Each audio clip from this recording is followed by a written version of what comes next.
Mabilis na balita mga tol, bumalik na sa aksyon si The Hitman. Ang British boxing legend at dating kalaban ni Manny Pacquiao na si Ricky Hatton ay muling sasabak sa professional boxing matapos ang 13 taong pagpapahinga. Lalaban si Ricky Hatton kontra Asa Alda, isang lokal na boksingero mula Dubai. Target ang laban sa December 2 ngayong taon. Edad 46 na si Ricky Hatton at mag-birthday ito sa October.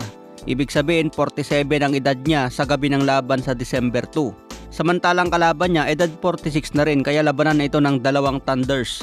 13 years ang nakalipas mula sa huling laban ni Hatton noong 2012.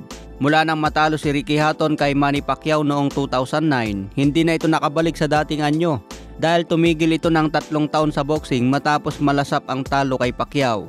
Sinabi dati ni Hatton paulit-ulit ang galaw ni Manny Pacquiao kaya madaling mabasa. Pero pagdating sa laban, yung paulit-ulit na suntok, ito rin ang nagpatulog sa kanya. Bulagtang inabot niya sa round 2, hindi man lang tumagal kay Pacquiao. Masakit kay Hatton ang sinapit niya kaya hindi lang physical ang nasira, pati mental na kondisyon na apektuhan ng sobra. Sinubukan pa niya bumalik sa ring noong 2012 pero natalo lang ito by knockout. Dito napagtanto ni Ricky Hatton na tapos na talaga sa mundo ng boxing. Ito ang halimbawa ng isang boksingero na pinagretiro ng boxing. Ito ang sinasabi ni Terence Crawford na ayaw niya mangyari, yung kailangan pang magulpi ng todo bago maisipang magretiro.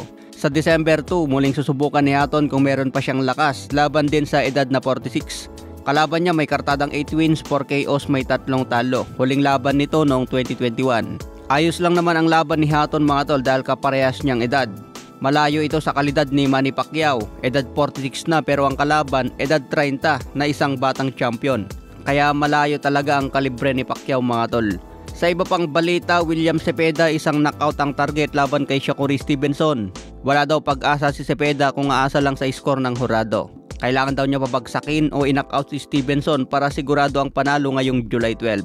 Samantala ayon naman kay Ed Hearn, inaasa ang panalo agad si Stevenson dahil target ikasa ang next fight ni Stevenson kontra Tank Davis. Para maging tunay na hari daw si Stevenson sa lightweight division, kailangan niya wasakin si Gervonta Tank Davis. Sa iba pang balita, kampo ni Mario Barrios, target in-knockout si pambansang kamao Manny Pacquiao.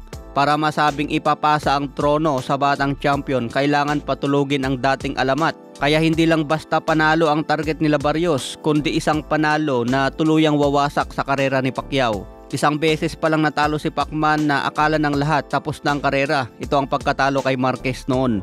Pero muling bumalik si Manny Pacquiao at naging champion pa. Kung manalo si Pacman kontra Barrios, siguradong may next fight pa para kay Pacman. Inaasahan nga ng lahat na laban kay Tank Davis ang isang target. Kaya abangan po natin sa July 19.